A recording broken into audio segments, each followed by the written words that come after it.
오늘 말씀의 제목은 살리는 말이라고 하는 제목으로 같이 여러분과 은혜를 나누고자 합니다. 인간이 하나님을 닮은 특징들이 여러 가지가 있는데 그 중에 하나가 언어의 능력이다라고 말할 수가 있습니다. 하나님은 모든 일을 말씀으로 행하십니다. 말씀으로 우주 만물을 창조하셨고 말씀으로 다스리고 그리고 섭리를 하십니다. 인간도 하나님을 따라 말로 인생을 만들어가고 그리고 말로 세상을 변화시킵니다. 심리학자들 연구에 의하면 실제로 인생에서 언어 생활이 3분의 2 정도를 차지한다고 그렇게 말을 합니다. 사업을 해도 공부를 해도 어떤 일을 해도 다 말을 통해서 하는 것이죠. 그러므로 이런 원리가 성립이 됩니다. 인간은 말로 흥하고 말로 망한다.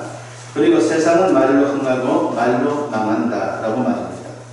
물론 여기서 말을 잘한다는 것은요 발변을 의미하는 것은 아닙니다.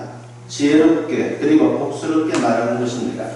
아무쪼록 오늘 말씀을 통해서 말을 잘하는 우리 모두가 되었으면 합니다. 그래서 인생이 더욱 복되고 아름다워지기를 축원합니다. 말에는 엄청난 힘이 있습니다. 본문 20절과 21절 오늘 우리가 읽었는데 그 말씀에 보니까 사람은 입에서 나오는 열매로 말미암아 배부르게 되나니 곧 그의 입술에서 나는 것으로 말미암아 만족하게 되느니라. 죽고 사는 것이 혀의 힘에 달렸나니 혀를 쓰기 좋아하는 자는 혀의 열매를 먹으리라고 했습니다. 말을 흔히 씨로 비유하곤 하죠. 그래서 우리 속담에도 말이 씨가 된다 라고 하는 그런 말이 있습니다. 씨를 뿌리면 열매를 맺는 것처럼 사람이 말을 하게 되면요 그 결과에 따라 인생을 살게 되는 것, 그것이 바로 우리의 모습입니다. 말을 잘하면 복된 인생을 살 수가 있습니다. 반대로 말을 잘못하면 인생을 망칠 수가 있습니다. 혀의 힘이 얼마나 대단한지 죽이기도 하고 살리기도 하는 것이 바로 그 혀에 달려있고 말에 달려있습니다. 그러니까 우리의 언어 생활은 파종과 추수의 법칙과도 동일하다고 말할 수가 있습니다. 갈라디아서 6장 7절에 보면 스스로 속이지 말라. 하나님은 없인 여김을 받지 아니하시나니 사람이 무엇으로 심든지 그대로 거두리라고 했습니다. 누에가 입에서 실을 뽑아서 고치를 만듭니다. 그리고 그 안에서 살아가게 됩니다. 그러다가 때가 되면 나방이 되는 것이죠. 우리 사람들도 마찬가지입니다. 자기 입에서 나오는 말로 인생의 집을 짓고 삽니다. 그래서 잠언 13장 2절에서도 이렇게 증거를 하죠. 사람은 입의 열매로 인하여 복록을 누리거니와 마음이 괴사한 자는 강포를 당하느니라고 했습니다. 이 구절은 말이 복이 되기도 하고 화가 되기도 한다는 뜻입니다. 그렇습니다. 말에는 사람을 살리는 생명력도 있고 반대로 사람을 죽이는 파괴력도 있습니다. 그래서 성경은 말의 파괴력에 대해서 경고를 합니다. 야고보서 3장 5절과 6절에 보면요 이와 같이 혀도 작은 지체로 돼 큰 것을 자랑하도다. 보라 얼마나 작은 불이 얼마나 많은 나무를 태우는가. 혀는 곧 불이요 불의의 세계라. 혀는 우리 지체 중에서 온 몸을 더럽히고 삶의 수레바퀴를 불사르나니 그 사르는 것이 지옥불에서 나느니라고 했습니다. 한마디로 말을 잘못하면 인생 망칠 수 있다는 겁니다. 이처럼 말은 개개인의 생사화복을 좌우하기도 하지만 더 나아가 인류 역사까지 좌우하는 것이 바로 말에 달려 있습니다. 나치 독일의 히틀러라고 하는 사람을 우리가 얼마나 잘 압니까? 그는 참으로 연설을 잘하죠. 선동가입니다. 세치의 혀로 많은 사람들을 선동했고 그리고 인류 역사상 가장 비극적인 전쟁을 일으켰습니다. 반면에 영국의 수상 전체는 명연설로 영국 국민들과 그리고 동맹국들을 선도하며 전승을 거두었습니다.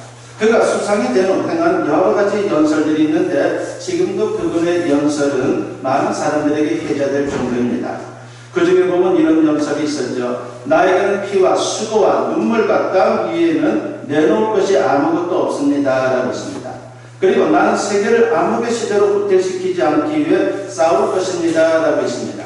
바로 이런 말로 말미암아 군인들과 그리고 영국 국민들에게 큰 용기를 불어넣었고 그리고 승리를 할 수 있었던 것입니다. 그렇다면 어떻게 해야 말을 잘할 수 있습니까? 한마디로 살리는 말을 해야 합니다. 우리는 죽이는 말이 아니라 우리 믿음의 사람들은 살리는 말을 하는 것이 대단히 중요합니다. 살리는 말은 지혜로운 말이요 그리고 선한 말이다라고 말할 수가 있습니다.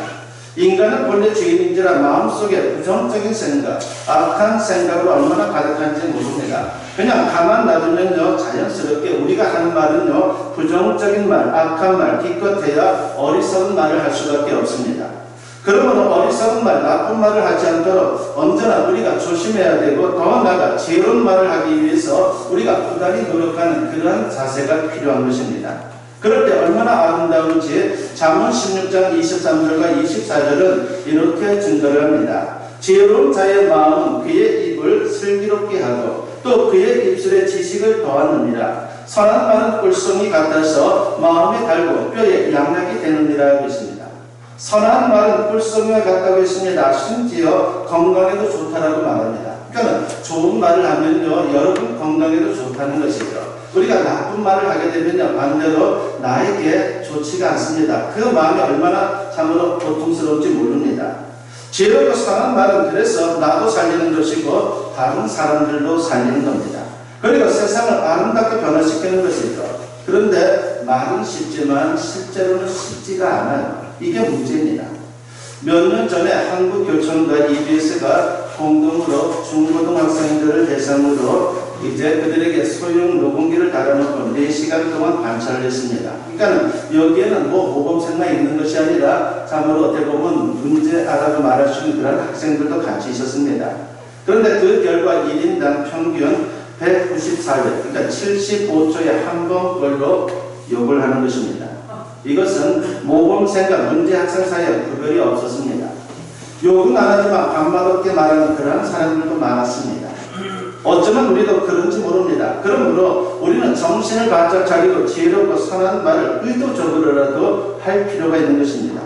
그럴 때 잠언 25장 11절 말씀이 여러분에게 그대로 실현되는 겁니다. 무슨 말씀입니까? 경우에 합당한 말은 아루새긴 은쟁반의 금사간이라고 했습니다.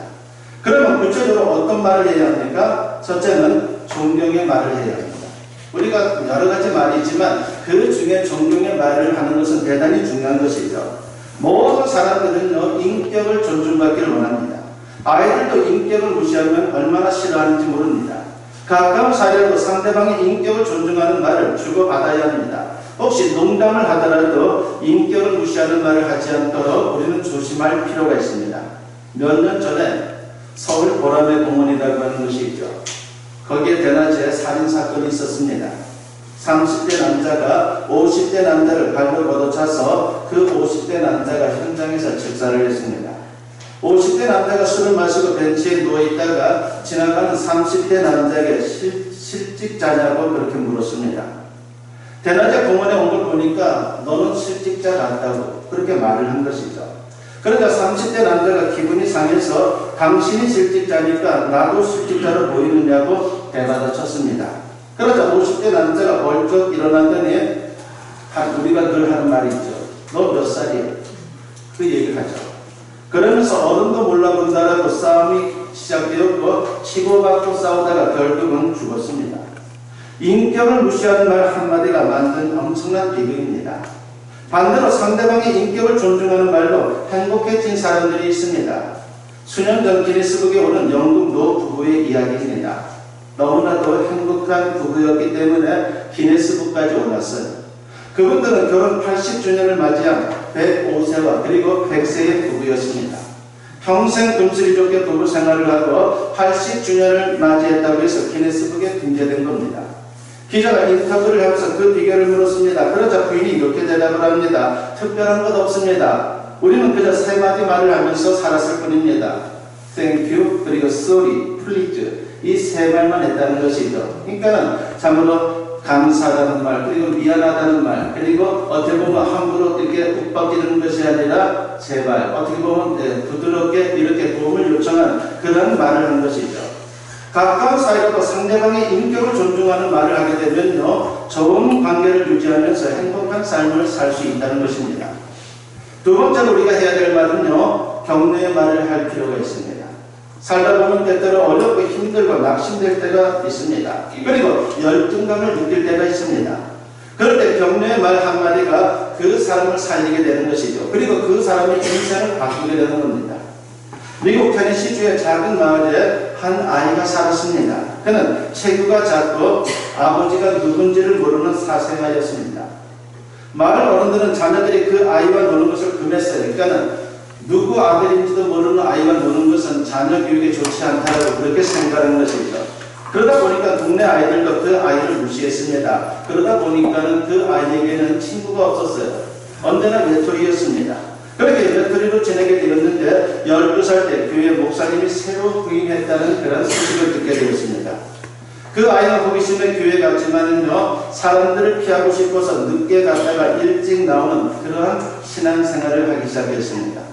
그러던 어느 날 말씀의 은혜를 받고 감동의 여인이 너무나도 강하게 남아서 이제 늦게 나오게 되었습니다. 평상시 같으면 기도할 때에 빠져나왔는데 그날은 너무나도 하나님 말씀에 감동이 돼가지고 끝까지 남아있게 되었던 것이죠. 그러다 보니까는 평상시보다는 늦게 나오게 되었습니다. 그러면서 목사님과 마주쳤습니다.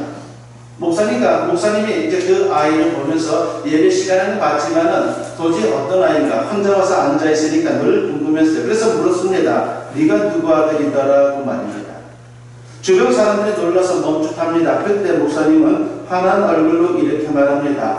아, 네가 누구 아들인지 알겠다. 네 아버지를 닮았어. 너는 하나님의 아들이잖아. 라고 그렇게 말하는 겁니다. 당황하여 빠져나가는 아이들을 향해 목사님은 또 이렇게 말합니다. 하나님 아들답게 꼭 훌륭한 사람이 되거라. 또 그렇게 목사님이 말했습니다. 세월이 흘러서 그는 테네시주의 주지사가 되었습니다. 그 격려의 말로 말미암아 힘을 얻었던 것이죠. 나는 보잘것없는 존재가 아니라 하나님의 아들이고 하나님의 자녀라고 하는 사실 앞에 그 아이는 열심히 공부를 했고 그래서 테네시주의 주지사가 되었습니다. 그의 이름이 바로 댄 후퍼라고 하는 사람입니다. 그는 그 일 이렇게 고백했습니다. 그 날은 바로 테네시 주지사가 태어난 날입니다. 그러니까 그 목사님의 격려의 말이 참으로 자기에게 큰 힘이 되었고 그로 말미암아 테네시주의 주지사가 시작되는 그런 의미 있는 시간이 되었다라고 고백을 한 겁니다. 이처럼 격려의 말은 우리 인생을 바꾸는 것이에요. 바로 이런 말을 우리가 해야 된다는 것입니다. 세 번째는 축복의 말을 해야 합니다. 성경은 말할 때에 모든 사람을 축복하라고 말씀하고 있습니다. 가벼서 축복하라고 말씀하고 있지 않아요. 심지어 원수조차 축복하라고 말씀을 하죠. 로마서 12장 14절에 보니까 너희를 박해하는 자를 축복하라, 축복하고 저주하지 말라고 했습니다. 여러분, 간혹 어떤 목사님들은 저주권이 있다고 해서 목사말 안 들으면 저주한다고 그렇게 아주 엄포를 놓는 분들도 있죠. 절대로 성경적인 그런 원리는 아니에요. 우리는 목회자뿐만 아닙니다. 모든 사람들이 축복할 수 있는 그런 사명을 갖고 있다는 하는 것을 알아야 합니다. 그것이 진정 주님을 기쁘시게 하는 우리의 모습이다라고 하는 겁니다. 나에게 해를 끼치고 핍박하는 원수를 경계하고 미워하는 게 인지상정인데 어떻게 축복하며 그를 위해서 기도할 수 있단 말입니다. 이 말씀은 세상적인 가치관으로는 이해가 안 되는 말씀이죠. 어떻게 나에게 해를 가한 사람을 용서하고 오히려 축복할 수 있단 말입니까? 이것은 감정적으로 수긍하기 어려운 일입니다. 어떤 의미에서는 자기 살을 내 살을 뜯어내는 것 같은 아픔을 수반할 수밖에 없어요. 그럼에도 불구하고 예수님을 구주로 고백하는 성도는 마땅히 이런 삶을 살아야 한다는 겁니다. 베드로는 베드로전서 3장 9절에서 이렇게 명령을 합니다. 악을 악으로 욕을 욕으로 갚지 말고 도리어 복을 빌라. 이를 위하여 너희가 부르심을 받았으니 이는 복을 이어받게 하려 하심이라고 했습니다. 여러분, 우리에게 복 주기 위해서 이런 삶을 살라고 말씀하고 있는 거예요. 하나님은 우리를 부르신 이유는 밖에 하는 자에게 욕을 하거나 저주하는 것이 아니라 도리어 축복하기 위해서라고 하는 것입니다.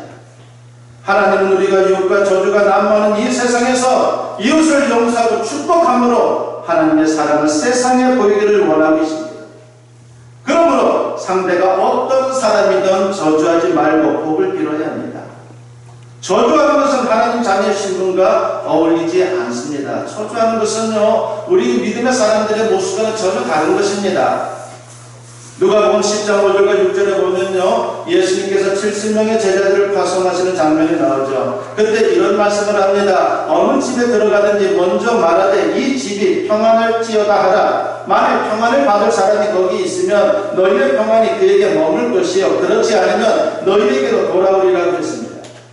전도할 때 무조건 축복하라고 당부하고 있는 겁니다. 그 집이 망할지이건 아니건 그거 따지지 말고 성도가 해야 할 첫 번째 사명은 축복부터 빌어주는 것입니다. 만약 그 사람이 복을 받기에 합당하다면요, 복을 받을 것이지만 합당하지 않으면 나에게 되돌아온다는 겁니다.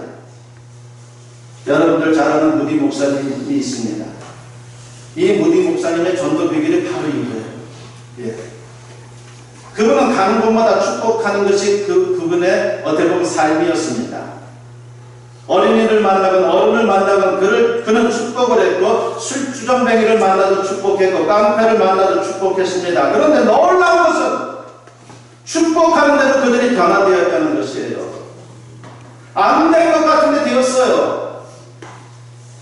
어린아이에게 축복했더니 그 아이가 자라서 복음을 전하는 전도자가 되고 사회에 귀한 인물들이 되었습니다. 깡패를 축복했더니 변화되어서 하나님의 사람이 되어 제대로 된 인생을 살아가더라는 겁니다. 그렇습니다. 하나님 말씀대로 전도하고 하나님 말씀대로 축복하는 것이 세상을 살리는 것입니다. 그러므로 성도는 축복하는 이웃이 되어야 합니다. 나를 못 살든 그러도 전도하지 말고 축복하십시오. 그것이 바로 믿는 자의 삶인 것입니다. 그런데 잘 생각해 보면요, 나 자신을 위해서라도 축복해야 하는 거예요. 앞에서도 말씀드리지 않았습니까? 나쁜 말을 하고 미워하면요, 나부터 손해를 보는 거예요. 악담을 한 사람의 피를 조사해 본 적이 있었습니다. 피 1cc에 사람 17명을 죽이는 독소가 포함되어 있다는 보고가 있었어요.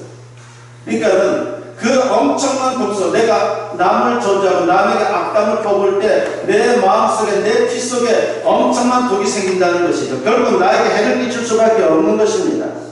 결국 내가 손해보는 겁니다. 악담과 저주의 말은 한 인생을 망치고 세상을 어지럽힐 수가 있습니다.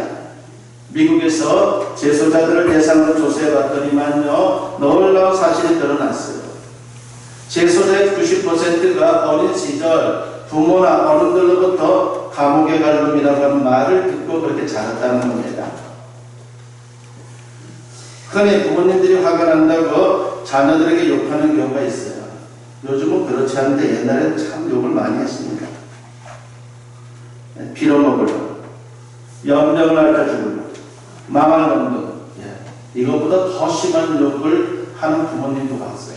저희 부모님이 그런 건 아니고 친구 집에 놀러 갔더니 그렇게 엄청난 욕을 하더라고요. 저는 그래서 어른들은 자녀들에게 욕을 막 해도 되는구나 하는 그런 생각을 가지고 컸습니다.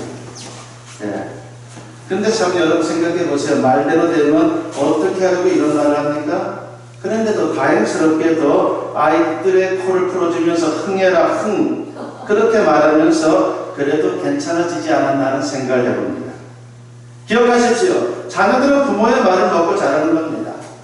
부모의 말이 바뀌면요, 자식의 인생이 바뀝니다. 이건 하나님이 말씀하신 약속이죠. 민수기 6장 27절에 보면 그들은 이같이 내 이름으로 이스라엘 자손에게 축복할지니 내가 그들에게 복을 주리라고 했습니다. 너희가 축복하면 내가 복을 주겠다라고 주님은 약속하고 있습니다. 그러므로 자녀들에게 축복의 말을 많이 함으로 그들의 미래를 아름답게 만들어갈 수 있는 우리 모두가 되었으면 합니다. 네 번째로 우리가 해야 할 말, 생명의 말을 많이 하는 것입니다. 즉 우리가 할 수 있는 최고의 말은요, 다른 게 아니라 복음 전도예요. 생명의 말을 하는 겁니다.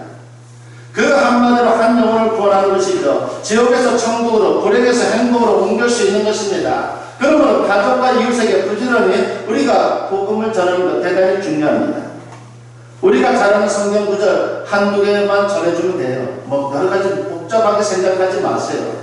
요한복음 3장 16절 말씀. 하나님이 세상을 이처럼 사랑하사 독생자를 주셨으니 이는 그를 믿는 자마다 멸망하지 않고 영생을 얻게 하리라 하십니다 하는 이 말씀 전해주면 됩니다. 그리고 사도행전 16장 31절 말씀을 덧붙여 또한 전해주면 좋죠. 주 예수를 믿으라. 그리하면 너와 네 집이 구원을 받으리라. 바로 이 말씀을 전해주면 하나님의 놀라운 복음의 역사, 복음의 씨가 뿌려지게 되는 겁니다.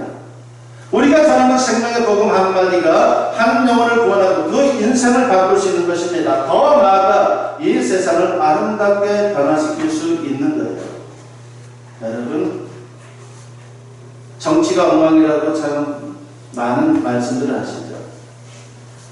정치는 엉망이지만 우리 믿음의 사람들이 제대로 된 신앙생활하고 제대로 된 말만 하면요, 세상은 얼마든지 바뀔 수 있어요. 그래서 우리가 먼저 중요하다라고 하는 것을 잊어서는 안 됩니다. 영국 사회가 그랬어요. 영국이 참으로 엄청난 타락 가운데 있었죠. 그런데 요한 웨슬레 선생, 요한 웨슬레 목사님을 통해서 그 땅의 복음이 제대로 전해지면서 영국 사회가 바뀌었어요. 요한 웨슬레 복음 전파가 있기 전에는요, 어린 애들, 참으로 12살 먹은 아이들이, 그 어린 아이들이 탄광에 들어가서 일을 해도 사람들은 아무런 양심의 가책도 느끼질 못했어요. 당연히 가난하면 어린 것이라도 들어가서 돈 벌어야 된다는 것이 그들의 생각이었어요. 그러나 그렇지 않다는 걸 복음이 제대로 전해지고 나서 영국 백성들이 알게 되었어요. 그러면서 그 사회가 변화되었다는 것입니다. 하나님과 같이 복음은 생명의 말인 겁니다. 세상을 바꿔주는 겁니다. 세상을 살리는 것입니다. 그래서 우리가 복음을 제대로 전하고 복음을 제대로 받아들이는 그런 삶의 모습은 너무나도 소중한 것입니다. 그러면 어떻게 해야 우리가 지혜로운 말을 할 수 있습니까? 그 비결은요, 다른 게 아니라 말씀 충만입니다. 인간 마음속에는 죄성이 있습니다. 죄사함 받고 하나님의 자녀가 된 우리도 마찬가지예요. 죄책에서 벗어났을 뿐이지 죄성은 여전히 우리 가운데 있어요. 그리고 육신의 욕망이 있습니다.